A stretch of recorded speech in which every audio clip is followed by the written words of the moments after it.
बिस्मिल्लाहिर्रहमानिर्रहीम। अस्सलाम वालेकुम स्टूडेंट्स। टर्म टेस्ट 2 की डिस्कशन मेरी तरफ ड्यू थी और क्लासेस में और ऑनलाइन में अवेलेबल नहीं हो सकी। मैं इसकी ये वीडियो रिकॉर्ड कर रहा हूँ ताकि तमाम MCQs टर्म टेस्ट के मैं एक ही दफ़ा आपके साथ शेयर कर सकूँ। जी मेरे दोस्तों, पहला जो हमारा MCQ है, ऊपर कीजिए ज़रा प्लीज़ स्लाइड। जी, question number 1, task of book keeping is to. Book keeping क्यों करते हैं? अपनी तमाम ट्रांजैक्शंस को बुक्स ऑफ अकाउंट्स में रिकॉर्ड करने के लिए। तो कौन सा ऑप्शन होगा? बी। बुक कीपिंग मैनेजमेंट को डिटेल्ड एनालिसिस कॉस्ट के नहीं देती। Book keeping detailed analysis management को नहीं प्रोवाइड करती। फाइनेंशियल रिजल्ट किसी ऑर्गेनाइजेशन के बुक कीपिंग से नहीं मिलते, वो अकाउंटिंग से मिलते हैं। प्रॉफिट बुक कीपिंग से नहीं आता। बुक कीपिंग तो जर्नल और लेजर की रिकॉर्डिंग है। लेजर तक की स्टोरी को बुक कीपिंग कहते हैं, जबकि प्रॉफिट इससे आगे की स्टोरी है। तो राइट ऑप्शन क्या है? तमाम ट्रांजैक्शंस को रिकॉर्ड करना बुक्स ऑफ अकाउंट में। MCQ number 2, A business had following information during the year ended 31st December. Cost of machine 1 जनवरी 2018 को है। पार्ट रिप्लेस्ड कॉस्टिंग, हमने क्या कहा था? कोई भी पार्ट रिप्लेस किया जाता है तो वो एसेट की कॉस्ट में ऐड होता है। मेजर रिपेयर ऑन मशीन, ये भी एसेट की कॉस्ट में ऐड होंगी या नहीं, आप बताएं। क्या कहा था? रिपेयर हो और वो 5 में से कोई एक नतीजा दे, फिर वो एसेट की कॉस्ट में ऐड होता है। यहाँ से मेजर रिपेयर लिखा है, कोई नतीजा या कोई रिजल्ट नहीं है, तो इसे सिंपली क्या करना था? इग्नोर करना था। Expense incurred with improved quality of output from machine, ऐसा एक्सपेंस इनकर करना जो क्वालिटी ऑफ आउटपुट को इम्प्रूव कर दे, ये हमेशा एसेट की कॉस्ट में ऐड होगा। मशीन रिटर्न टू सप्लायर, ये मशीन रिटर्न टू सप्लायर है तो account payable for machine debit हो जाएगा और मशीन क्रेडिट हो जाएगी। Machine taken away by business owner, drawings debit हो जाएंगी और मशीन क्रेडिट हो जाएगी। Cost of machine balance as on 31 December, 2000 में 200 जमा करें, 2250 जमा करें, 2250 और 30 माइनस करें तो 2220। Right option is a, alpha. Next move करते हैं।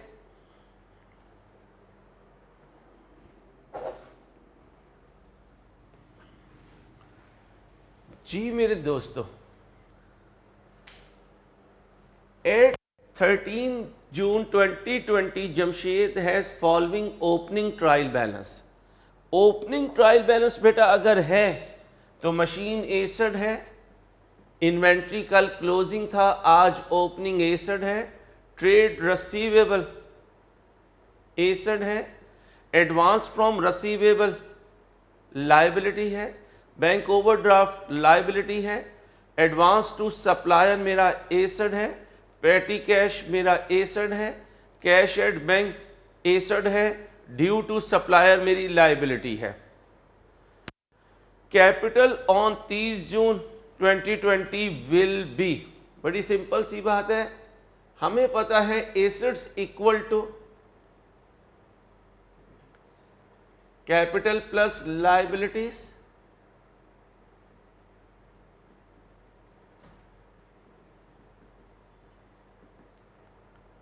तो फिर capital is equal to asset minus liabilities. मैंने लिख दिया है कि ये एसेट्स हैं और ये लाइबिलिटीज हैं। चेक कर ले, मैंने कोई फिगर गलत लिखी हो तो आप मुझे बताएं प्लीज।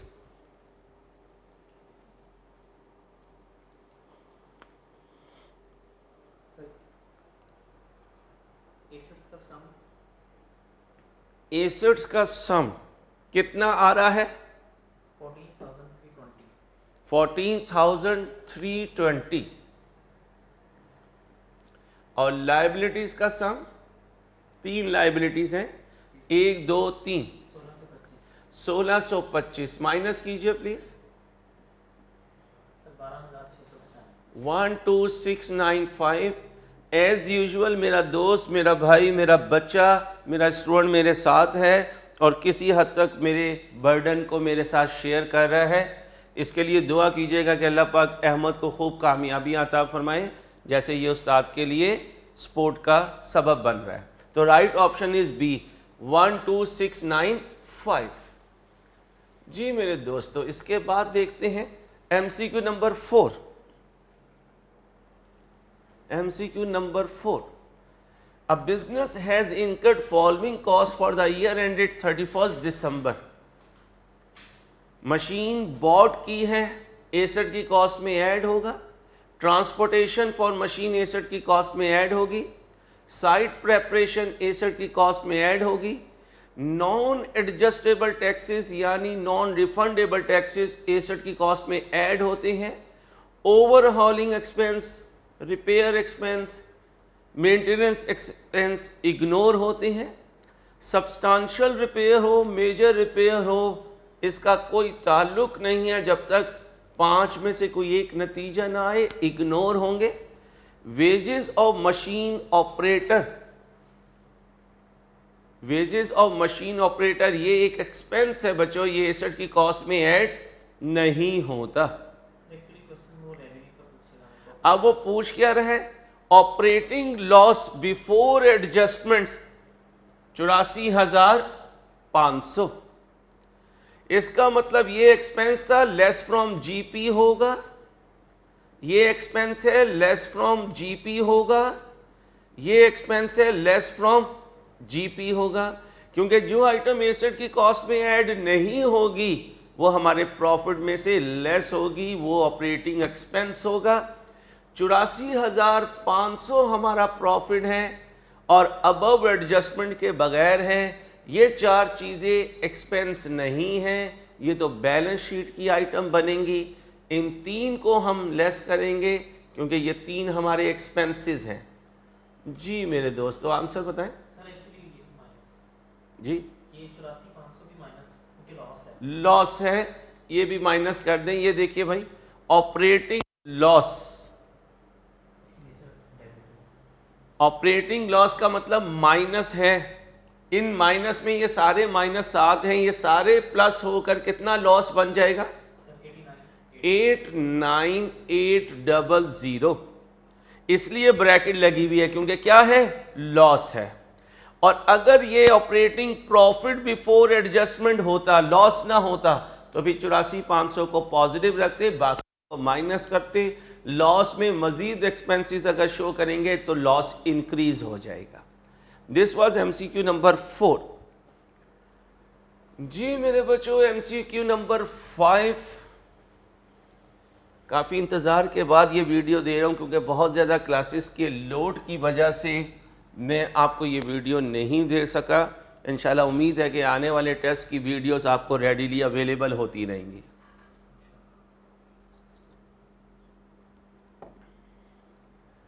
जी मेरे दोस्तों, MCQ number, if during the accounting period the assets decrease by, यानी एसेट्स कम हुए हैं, and owners equity also decreased by 12,000। अब देखिएगा, अकाउंटिंग इक्वेशन होती है assets equal to capital plus liabilities. Assets 12,000 से डाउन हुए हैं, एसेट्स 12,000 से डाउन हुए और कैपिटल भी 12,000 से डाउन हुआ। अब लायबिलिटी में क्या चेंज आए कि ये बराबर हो जाए? लायबिलिटी में क्या चेंज आए कि ये बराबर हो जाए? अब गौर से देखिएगा, -12,000 -12,000 ये तो बराबर है, तो अगर लाइबिलिटी में नो चेंज हो, जीरो चेंज हो, फिर भी ये क्या रहेंगे, क्या रहेंगे, इक्वल रहेंगे। वो कहता है इंक्रीज बाय 12,000, भाई अगर 12,000 से इंक्रीज करूंगा तो +12 ये जीरो हो जाएगा, इक्वेशन बराबर नहीं होगी।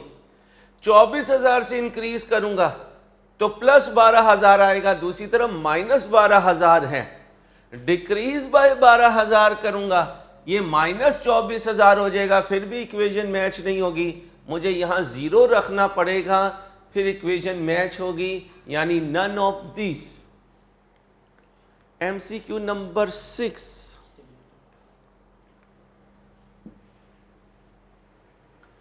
employees need information about the financial stability and profitability of their employer। ये आपको नजर आएगा यूजर्स ऑफ फाइनेंशियल स्टेटमेंट्स की बुकलेट में। जब हम एम्प्लॉयज को डिस्कस करते हैं तो बुक में लिखा हुआ है employees need information about the financial, बोलिए, stability and profitability of their employer. Next, number 7. Investors need information to assess whether to, जी जाएं बुक में देखें जरा क्या लिखा हुआ है। जी बच्चों देख ली book.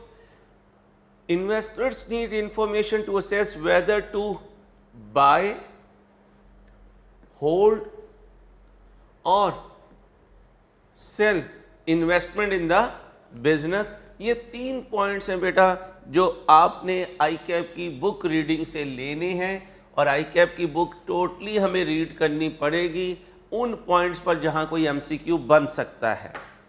Number 8, which of the following statement is correct? Increase in assets give is incorrect है बेटा, क्या है, इनकरेक्ट, गलत। Increase in asset give rise to income, ये तो सही बात है और हमने तो गलत ढूंढना है। Decrease in liability give rise to income, ये भी ठीक बात है। Increase in sales give rise to income, ये भी सही बात है। Increase in contribution from owner give rise to income, जी नहीं। हमने जब बुक रीड की थी तो हमने कहा था ऑनर से आने वाला कोई भी कंट्रीब्यूशन वो इनकम का पार्ट नहीं बनता। तो इसमें से जो गलत चीज़ थी वो ढूंढनी थी, और delta is the wrong one statement. लेकिन हमारा आंसर इस पे ठीक होगा क्योंकि हमने इनकरेक्ट को टिक करना है। नेक्स्ट चलें, MCQ number 9, Contra entry will be recorded in following voucher. ये मैंने आपको बुक से रीड करवाया था, कौन सा वाउचर होगा, जर्नल वाउचर। जी मेरे दोस्तों नेक्स्ट आ जाए MCQ नंबर 10, ध्यान से सुनिएगा। A company has purchase some goods on credit costing 1800 net of 10% trade discount. इसका मतलब ये ग्रॉस वैल्यू है और इसमें से ट्रेड डिस्काउंट माइनस हो चुकी है। Supplier offered 5% for payment within 20 days and prompt discount received the same within 10 days। 10 दिनों में 5% की डिस्काउंट ऑफर है। अगर 20 दिन में पेमेंट करूंगा और हमने डिस्काउंट रिसीव्ड कर ली, कितने दिनों में पैसे देके, 10 दिनों में पैसे देके। Purchase return for the period was 500 and company has the policy of maintaining a stock level। Maintaining a stock level throughout the year का मतलब है कि ओपनिंग स्टॉक भी 550 है और क्लोजिंग स्टॉक भी 550 है। Sales for the period was 10,000 list price and a trade discount of ₹500 was given to customer। हमने सेल की 10,000 की, उस पर 500 की ट्रेड डिस्काउंट है, तो फिर इसका मतलब है कि हमारी ग्रॉस सेल्स जो हैं वो कितने की हैं, वो 9,500 की हैं। अब क्या कह रहा है, what will be the gross profit during the period. हमने बताया था बच्चों सेल्स कितनी आ रही हैं, 9500, ठीक है। लेस क्या करना है, cost of sales, opening stock 550, add purchases, कितनी है परचेजेस 1800। याद होगा कि डिस्काउंट रिसीव्ड अगर करेंगे तो वो परचेज में से लेस होगी। अब जरा बताएं डिस्काउंट कितनी रिसीव किया आपने, 1800 का 5% आपने डिस्काउंट रिसीव किया है, जो परचेजेस को क्रेडिट करेगा, यानी परचेजेस में से लेस होगा कितना 90, और फिर आपने क्लोजिंग स्टॉक 550 का भी लेस करना है, बाकी बचेगा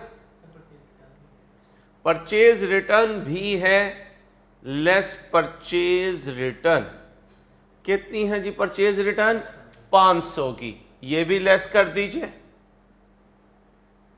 अब बताएं कॉस्ट ऑफ सेल्स कितनी बनी, सिर्फ cost of sales 1210 cost of sales है। अब बताएं जीपी सर 8290, ये मेरा क्या है जीपी, ये मेरा क्या है जीपी 8290। जी मेरे दोस्तों,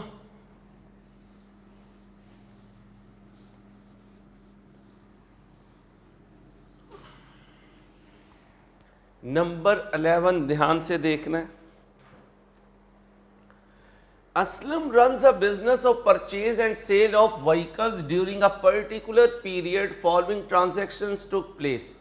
Sales to C net of trade discount of 20%. इसका मतलब सेल्स जो मैंने C को की हैं वो कितनी है, बोले 12,000। जो मैंने D को की है उसकी लिस्ट प्राइस है 2500 और ट्रेड डिस्काउंट है 10%। तो यहां अगर मैंने ट्रेड डिस्काउंट कैलकुलेट करनी हो तो 2500 का 10% कितना बना 250। 2500 है लिस्ट प्राइस, माइनस है 250, बाकी बचा 2250। अब ये 2250 मैंने किसे सेल की है, ये मैंने डी को की है 2250। Out of goods supplied to C 5% were rejected, और हमने कहा था रिजेक्टेड जो है वो रिकॉर्ड ही नहीं होता। इसका मतलब 12,000 नहीं है, असल में सी 12,000 में से 5% लेस होकर रिकॉर्ड होगा। 12,000 का जब 5% लूंगा तो वो बनेगा 600, और मैं सेल्स रिकॉर्ड करूंगा 12,000 माइनस 600, बाकी बचेगा 11,400। 11,400। Due to some mistake, 10% of the goods supplied to D were wrong specification and returned to business from customer. इसका मतलब सेल्स रिटर्न हुई हैं किससे जी, डी से। कितनी 10%, वो कितनी बनी 225। कितनी बनी 225। अब अगर मैं नेट सेल्स देखूं तो कोई सेल्स रिटर्न इसकी तो नहीं है, ये आ गई 11,400 और ये आ गई सर ये आ गया 225। टोटल कर दीजिए प्लीज, इन दोनों को टोटल कर दें 13,425। ये मेरी क्या है, ये मेरी नेट सेल्स हैं जो इनकम स्टेटमेंट में जानी चाहिए। जी मेरे दोस्तों, देर आए दुरुस्त आए, आपके एमसीक्यूज, आपकी क्यूरीज रिजॉल्व हो रही होंगी। ध्यान से अपने टर्म टेस्ट को सामने रखते हुए इन चीजों को टिक कीजिए, शाबाश।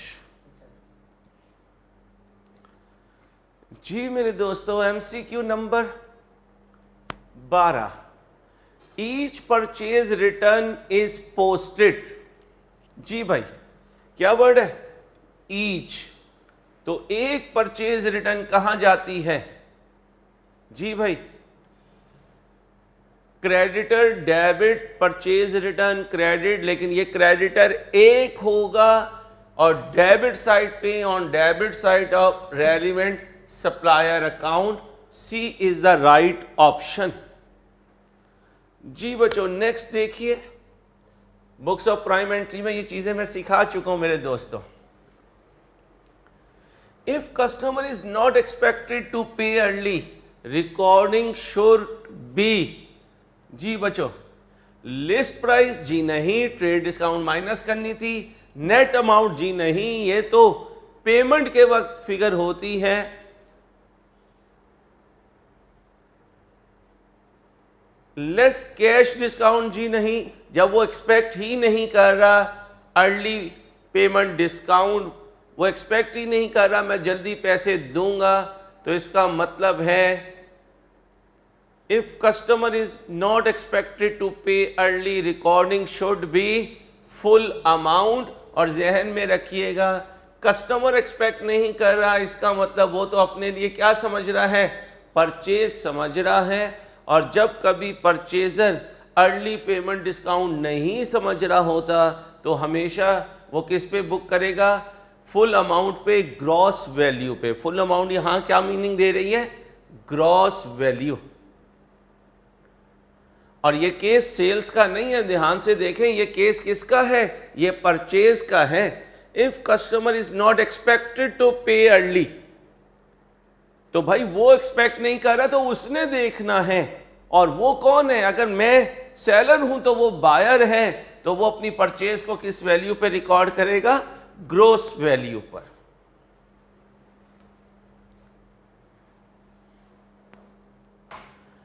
Jamshed and company purchase goods costing 10,000 on credit with the offer of getting 10% prompt discount on payment with in 15 days and availed the discount after payment through checks।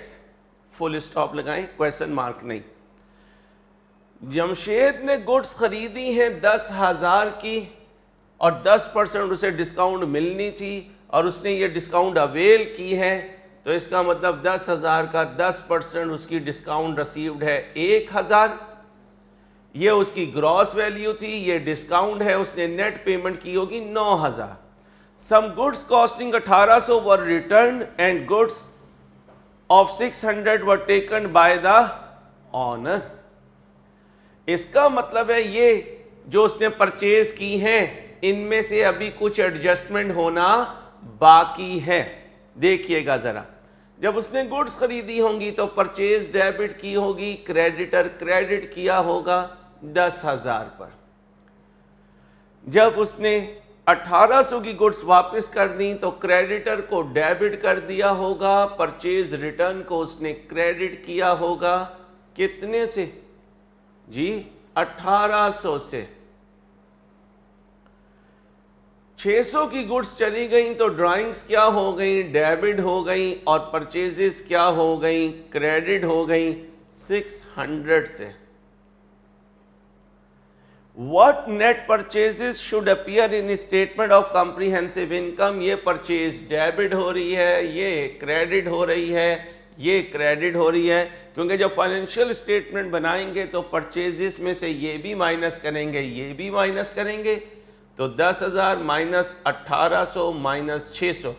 जी दोस्तों, जी कितना बना, दोबारा चेक कर लें, 2400, 7600 आना चाहिए। सर 1000 भी तो माइनस हो चुका ना, ट्रेड डिस्काउंट वाला 9,000 में से वैल्यूज माइनस हो गई, 10% डिस्काउंट। जी नहीं बच्चों, Jamshed and company purchase goods costing 10,000 on credit with offer of getting 10% prompt discount on payment, तो इसका मतलब क्या है, डिस्काउंट रिसीव्ड है। अब जरा एक और पॉइंट देख लीजिए, इस डिस्काउंट की वजह से क्रेडिटर डेबिट हो जाएगा और डिस्काउंट रिसीव क्रेडिट हो जाएगी। लेकिन बच्चों यहां पर थोड़ा सा हमें चेंज करना पड़ेगा, जब हम क्रेडिटर को पेमेंट कर रहे होंगे तो वो 10,000 पे स्टैंड नहीं कर रहा होगा, 1800 माइनस हो चुके होंगे। ये देखिएगा, जब क्रेडिटर का अकाउंट बनाऊंगा, सारे स्टूडेंट ध्यान से देखें, परचेजेस डेबिट करूंगा, क्रेडिटर क्रेडिट करूंगा, कितने से, 10,000 से। जब परचेज रिटर्न करूंगा तो क्रेडिटर को डेबिट करूंगा, परचेज रिटर्न को क्रेडिट करूंगा कितने से? सर हमें परचेज रिटर्न से पहले नहीं हमने डिस्काउंट जी नहीं बच्चों, चीजें वापस जो चली गई हैं उसके बाद की स्टोरी होगी। ये अजम्पशन लेना कि मैंने चीजें बाद में वापस की हैं तो ये तो फिर हमने फाउल कर दिया। पहले उससे डिस्काउंट रिसीव्ड ले लिया, बाद में उसे रिटर्न कर दी। तो सही सॉल्यूशन ऐसे बनेगा, देख लीजिएगा। अब क्रेडिटर का बैलेंस सीडी कितना बनेगा? 8200। अब इस 8200 पे मुझे कितनी डिस्काउंट मिलेगी? बोले 1%। 10% है, 10% कितनी मिलेगी? 8200 का ये मिलेगी 10%, 820। कितनी मिलेगी? 820। तो क्रेडिटर डेबिट होगा, डिस्काउंट रिसीव्ड क्रेडिट होगी 820 से। अब याद करें, जब हम इनकम स्टेटमेंट बनाएंगे, ये डेबिट, ये क्रेडिट और याद होगा मैंने सिखाया था कि यहां परचेजेस भी क्या होंगी?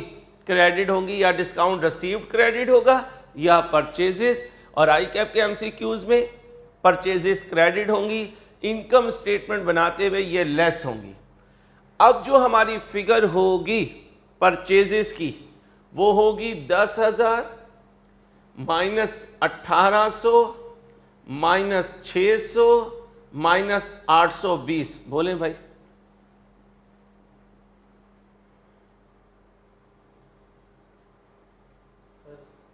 सर 6780। बच्चों यहाँ कोई ऑप्शन नहीं है, आप ज़रा ठीक कर लीजिए, ये फिगर नहीं है 6780।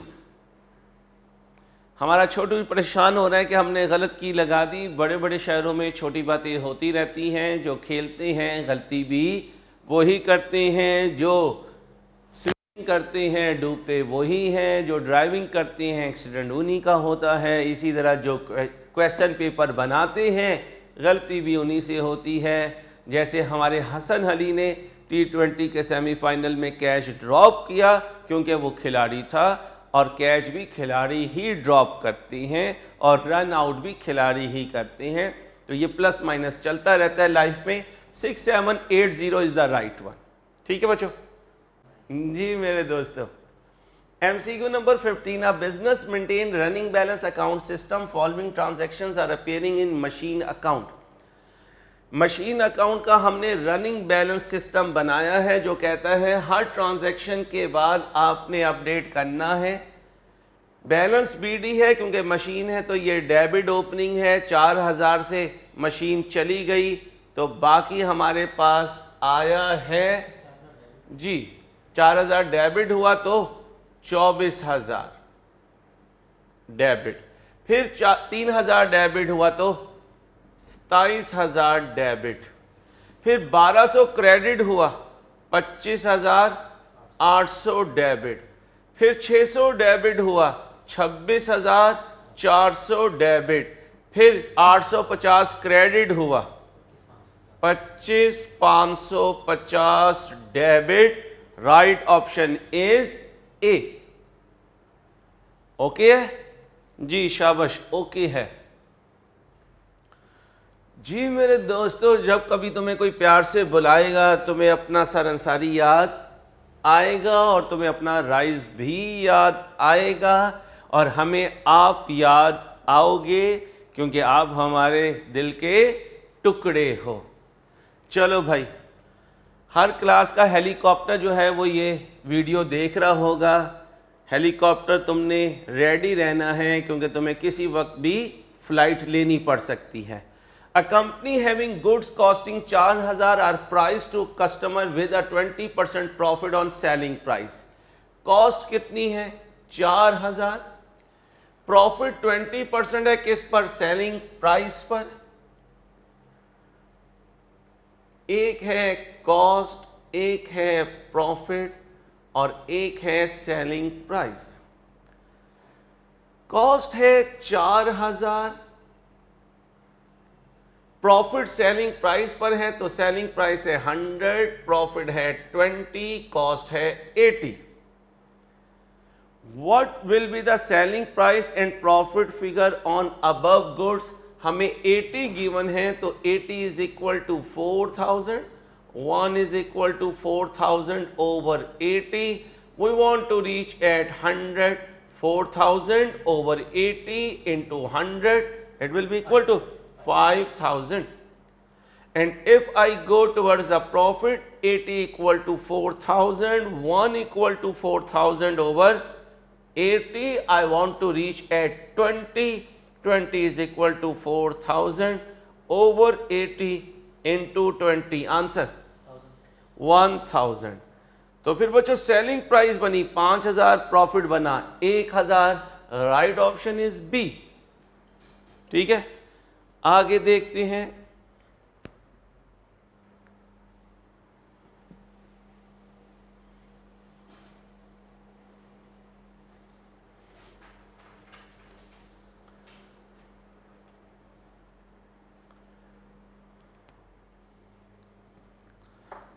जी बच्चों, a company purchased some goods costing 8000 from a supplier and paid rupee 2000 immediately and balance will be paid in 2 months time.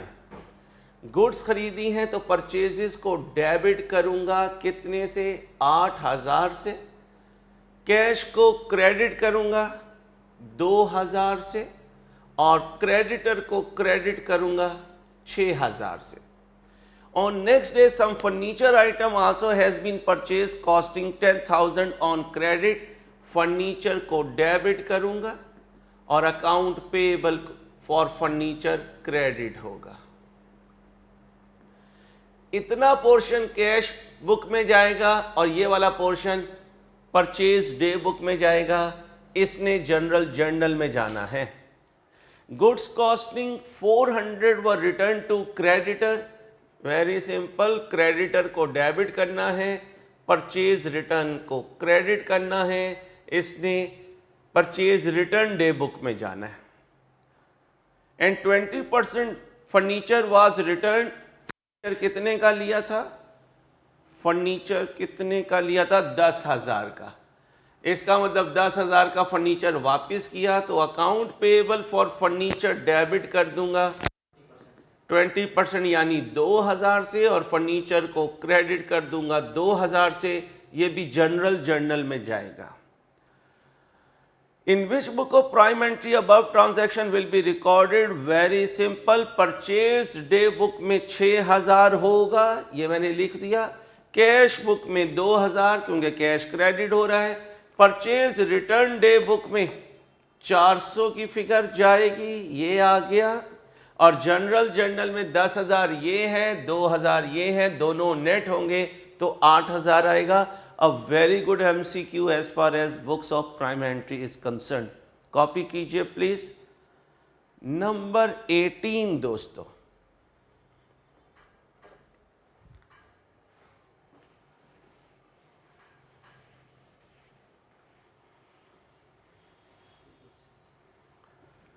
a sole trader provides the following information: fixed asset, current asset, current liabilities. Drawing for the year were this. What was the net profit? ध्यान से सुने.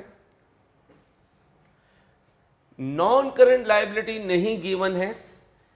ये दोनों assets हैं, ये liabilities हैं. अगर इन्हें मैं नेट करूंगा तो मेरे पास कैपिटल आएगा. 60 और 15 75 में से 12 चले जाएंगे तो 63,000 का ओपनिंग कैपिटल है. 70 और 18 88, 88 में से 14 चले जाएंगे तो 74 क्लोजिंग कैपिटल है. बोर्ड पे देखिए. अगर मैं कैपिटल अकाउंट बनाऊं तो बैलेंस BD कितना होगा जी? 63,000. बैलेंस CD कितना होगा? 74,000.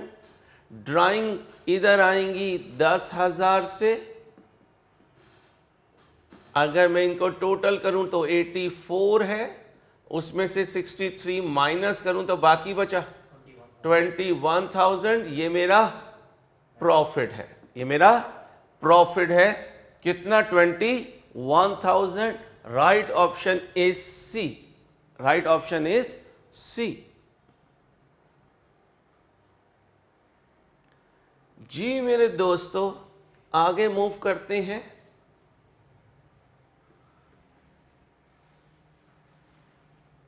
Working capital is equal to current assets minus current liabilities. ये वाली लायबिलिटीज कंपोजिंग एरर में इधर लिख लीजिए, करंट लायबिलिटीज। ओके दोस्तों, आगे सुनिए। Number 20, a company has recorded following transaction during the month of September। जी मेरे दोस्तों, हमने डेटर ढूंढ के देना है। ये देखिए डेटर बैलेंस बीडी जितना है वो लिख दीजिए 50,000। सेल्स 40,000 की है, 40% कैश सेल्स हैं, तो क्रेडिट सेल के लिए डेटर डेबिट सेल्स क्रेडिट 60%, कितना बना 24,000। Cheque receive from customer of credit sale bank debit debtor credit 8,000। Dishonoured cheque में debtor debit bank credit 2,000। Return inward debit debtor credit कितना 1200। कॉन्ट्रा में creditor debit है, debtor credit है, कितना 800। Refund to customer में debtor debit है, cash credit है 80। Total कीजिए डेबिट साइड सर 76,080। इधर भी 76,080। बैलेंस सीडी होगा 66,080।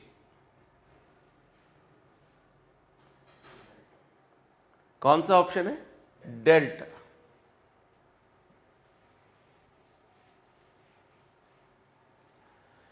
The process of classifying amounts from books of prime entry to ledger is called posting। जी मेरे दोस्तों, a company sold goods having list price of 40,000 on 10% trade discount। तो फिर ये है list price, ये है ट्रेड डिस्काउंट, कितना 4,000। तो फिर ग्रॉस वैल्यू होगी कितनी 36,000 की। Cash sales are 30% and remaining goods are sold on 30 days credit. कहते हैं ये जो सेल किया इनमें से कैश सेल्स कितनी है 30%। अब वो 40,000 का 30% नहीं है, वो तो ट्रेड डिस्काउंट माइनस करने के बाद 36,000 है। अब इसका कितने परसेंट हो गया 30% कितना बना 10,800। And remaining goods are sold on 30 days credit. Company received a cheque of 25,500 from the debtors. What amount will be written as a balance carried forward for debtor? ये लीजिए डेटर का अकाउंट बनाता हूं, BD नहीं है, छोड़ दीजिए। ये है टोटल सेल्स, ये है कैश सेल्स। तो क्रेडिट सेल्स कितनी होंगी? वो होंगी 36,000 माइनस 10,800, कितना बना 25,200। Debtor debit sales credit 25,200। Cheque receive किया है तो bank debit debtor credit 25,500। What amount will be written as a balance carried forward? यहां बैलेंस सीडी आएगा, इधर नहीं आएगा। बैलेंस सीडी इधर आएगा, कितने का आएगा 300 का। इसे कहते हैं एबनॉर्मल क्लोजिंग बैलेंस। कहां लिखूंगा? ये लेफ्ट साइड होती है, ये राइट साइड होती है। लेफ्ट साइड पे लिखूंगा 300 लिखूंगा और ये क्रेडिट क्लोजिंग होगा। ये देखें on left side and credit closing 300। अच्छा एमसीक्यू बनाया था हमने अल्लाह के फजल से। नेक्स्ट एमसीक्यू है एमसीक्यू नंबर बोलिए 23। जी बच्चों, statement of comprehensive income includes following profit and loss account and statement of other comprehensive income. ये मैंने बुक की रीडिंग के वक्त आपको बताया था। ऑल्दो अदर कॉम्प्रिहेंसिव इनकम की कैलकुलेशन FAR 1 में है, इंट्रो में नहीं है। जी मेरे दोस्तों, नंबर 24। सर इसमें 23 में ये ट्रेडिंग अकाउंट और P&L अकाउंट इस वजह से नहीं है कि कॉम्प्रिहेंसिव इनकम ऐड नहीं है। अदर कॉम्प्रिहेंसिव इनकम ऐड नहीं है, ठीक है, क्लियर है, ये बुक से ही लिया हुआ है हमने। MCQ नंबर 24 सुनिएगा बेटा। Following transaction took place. अब ये ओपनिंग बैलेंस है, हमें क्या मांगना है, क्रेडिटर का क्लोजिंग देना है। ये लीजिए क्रेडिटर आ गया, बैलेंस BD होगा 20,000, क्रेडिट परचेजेस 40,000 है इंक्लूडिंग रिजेक्टेड गुड्स, और हमने बताया था रिजेक्टेड गुड्स रिकॉर्ड नहीं होती तो परचेजेस बुक होंगी 38,000 पे। कैश परचेज का क्रेडिटर से कोई ताल्लुक नहीं है, पेमेंट दी है तो क्रेडिटर डेबिट हुआ है, बैंक क्रेडिट हुआ है कितने से, 4,000 से। नेटिंग ऑफ की है तो क्रेडिटर डेबिट होगा और डेटर क्रेडिट होगा 500 से। अलाउंस फ्रॉम क्रेडिटर, ये हमें इनकम मिली है, क्रेडिटर डेबिट होगा और अलाउंस इनकम क्रेडिट होगी 900 से।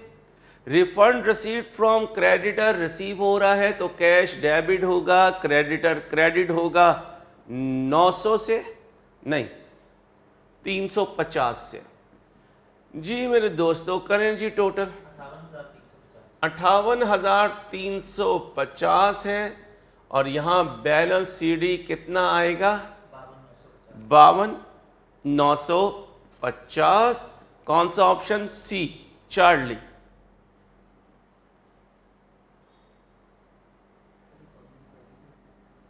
याद रहेगी बात, 58,350।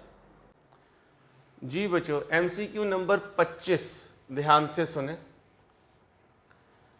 MCQ नंबर 25, 24 हो गया सर सिर्फ ये 24 जी, 24 हो गया, 25 पे आ जाए।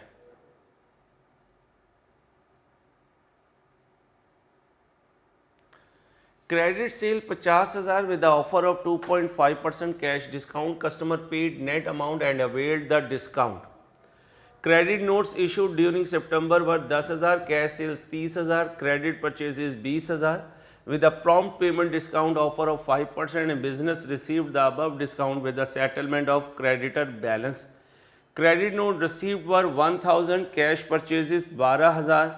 Calculate gross profit for the month of September. पहले तो फॉर्मेट बना लेते हैं, sales less cost of sales. Opening stock होगा, एड परचेजेस होंगी, लेस परचेज रिटर्न भी हो सकती है, और लेस डिस्काउंट रिसीव्ड भी हो सकता है। और ऊपर जो सेल्स है इसमें सेल्स लेस सेल्स रिटर्न भी हो सकती है, और इसमें डिस्काउंट अलाउड भी हो सकता है।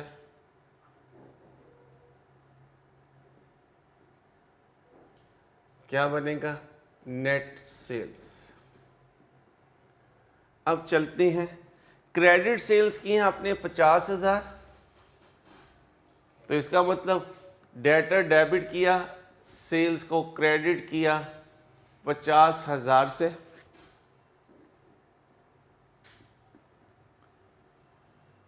कस्टमर ने डिस्काउंट अवेल कर लिया, इसका मतलब डिस्काउंट अलाउड डेबिट हो जाएगी और डेटर क्रेडिट हो जाएगा।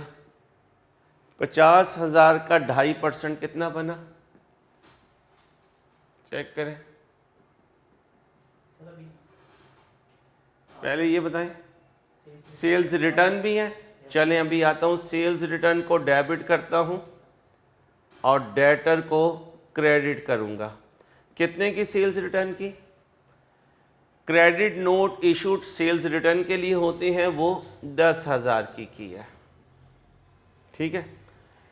इसका मतलब है मेरे पास जो डेटर्स बने हैं वो बने हैं डेटर के लिए डेटर डेबिट 50,000 से हुए हैं और डेटर क्रेडिट 10,000 से हुए हैं।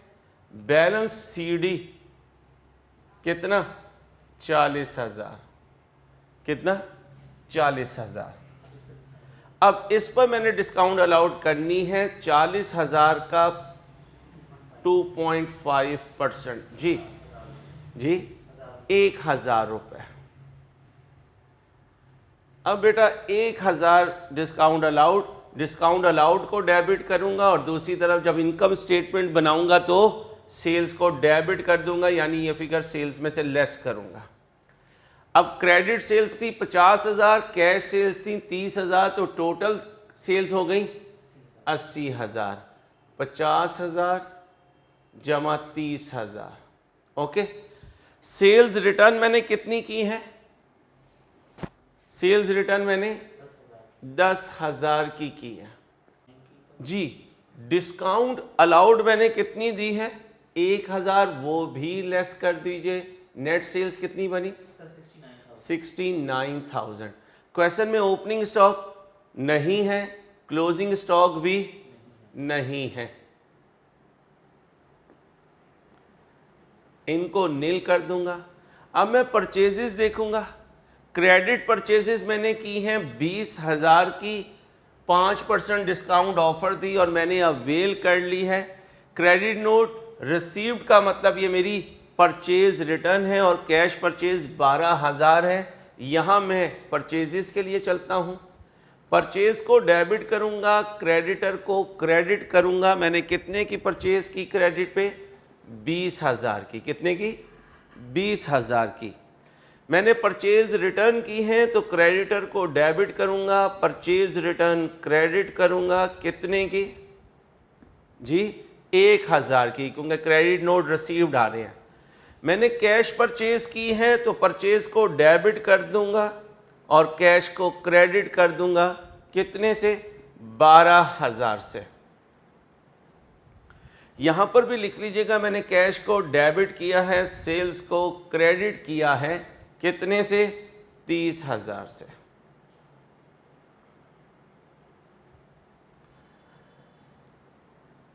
अब बेटा डिस्काउंट रिसीव्ड के लिए अगर मैं देखूंगा तो क्रेडिटर को डेबिट करूंगा और डिस्काउंट रिसीव्ड को क्रेडिट करूंगा। कैसे करूंगा जरा देखिएगा। मैं क्रेडिटर का अकाउंट बनाऊंगा, क्रेडिटर को क्रेडिट करूंगा 20,000 से। 1,000 की रिटर्न हो गई है तो बैलेंस जिस पे मैंने कैलकुलेशन करनी है वो 19,000 है। अब इस 19,000 पर मुझे डिस्काउंट रिसीव होगी तो मैं 19,000 का 5% लगाऊंगा, ये बनेगा 950। अब जरा देखें, जब मैं परचेजेस लिखूंगा तो 20,000 की ये हैं और 12,000 की कैश पे हैं, तो टोटल हो जाएंगी 32,000। 20,000 जमा 12,000। परचेज रिटर्न ये देखिए 1,000 की है, ये मैं लेस कर दूंगा। डिस्काउंट रिसीव्ड मेरा 950 का है, मैं ये भी लेस कर दूंगा। और क्लोजिंग स्टॉक नील है। इस बॉक्स को सॉल्व कर दीजिए प्लीज। 30,050 माइनस कीजिए 38,950। Right option is alpha. मेरा छोटू बता रहा है, मेरा असिस्टेंट बता रहा है कि पूरे बैचेस जितने भी हैं, जितने भी स्टूडेंट्स हैं, किसी का ये आंसर ठीक नहीं है। अब आप खुद सोच लें कि इस तरह के क्वेश्चन बनाने में कितना टाइम लगता होगा, फिर इन्हें सॉल्व करने में कितना टाइम लगता होगा, फिर इन्हें डिस्कस करने में कितना टाइम लग रहा है, फिर आपको इन्हें देखने में कितना टाइम लगेगा। तो आपने अपना कमिटमेंट लेवल बढ़ाना है, प्रैक्टिस का लेवल बढ़ाना है, मोबाइल यूज़ मिनिमाइज़ करना है, नींद कंट्रोल करनी है, सोशल लाइफ थोड़ी सी बैलेंस करनी है ताकि सीए पहली अटेम्प्ट में हो सके। MCQ number 26।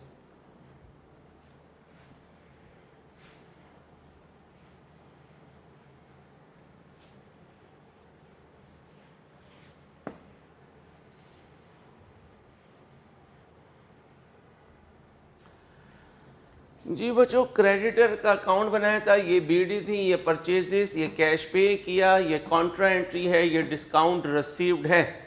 Following entry will appear in creditor account to complete the laser.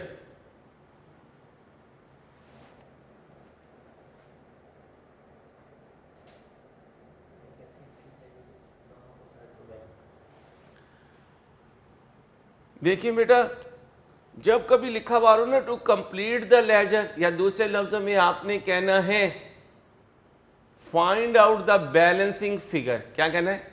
Find out the balancing figure. यहां हमसे थोड़ी सी एम्बिग्यूटी रह गई है। आमतौर पे जब ये क्लोज होगा, तो वो बैलेंस सीडी होगा और उसकी एंट्री नहीं होगी। या तो हम इसको ये अज्यूम करें, अज्यूमिंग नील क्लोजिंग बैलेंस। सही कर लीजिए जरा प्लीज एमसीक्यू को, अज्यूमिंग नील क्लोजिंग बैलेंस। अदरवाइज अगर ऐसे ही कहेंगे तो फिर क्लोजिंग बैलेंस आएगा, एंट्री नहीं आएगी। तो इस एमसीक्यू में प्लीज अज्यूम कर लें, थोड़ी सी एम्बिग्यूटी रह गई कि अज्यूम करना है कि क्लोजिंग बैलेंस नील है। अब जरा देखें, ये 28,000 है और ये 28,300 है। इसका मतलब 300 इधर आएगा, 300 इधर आएगा। जब 300 इधर आएगा तो याद करें, जब कभी हम रिसीव करते हैं रिफंड क्रेडिटर से तो बैंक को या कैश को क्या करते हैं? डेबिट करते हैं।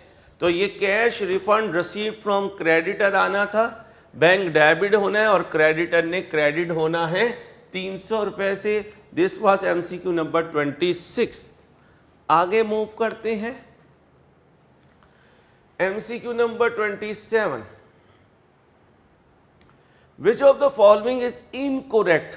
गलत ढूंढना था भाई। क्रेडिट सेल्स डे बुक में, cash from debtor cash book में, return of furniture bought on credit, ये रिटर्न आउटपुट जर्नल में नहीं आएगा, ये जनरल जर्नल में जाना था, तो ये गलत है। Debtors balance settled with creditor, ये जर्नल या जनरल जर्नल की आइटम है, बिल्कुल ठीक लिखा हुआ है। तो Charlie was the wrong one.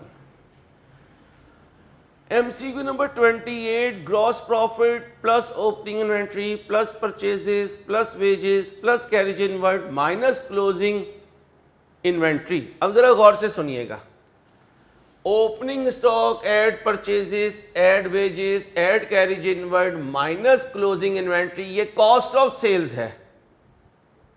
Cost of sales में जीपी ऐड कर दूंगा तो क्या बनेगा? सेल्स बनेगा, क्योंकि सेल्स में से कॉस्ट ऑफ सेल्स माइनस हो तो जीपी आता है। तो थोड़ा सा हमने आपको घुमाने की कोशिश की।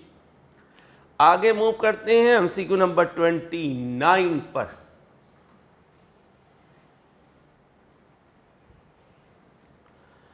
कैपिटल ओपनिंग है, कैपिटल क्लोजिंग है, ड्राइंग्स हैं, car brought into business by honour है तो कार डेबिट होगी, कैपिटल क्रेडिट होगा।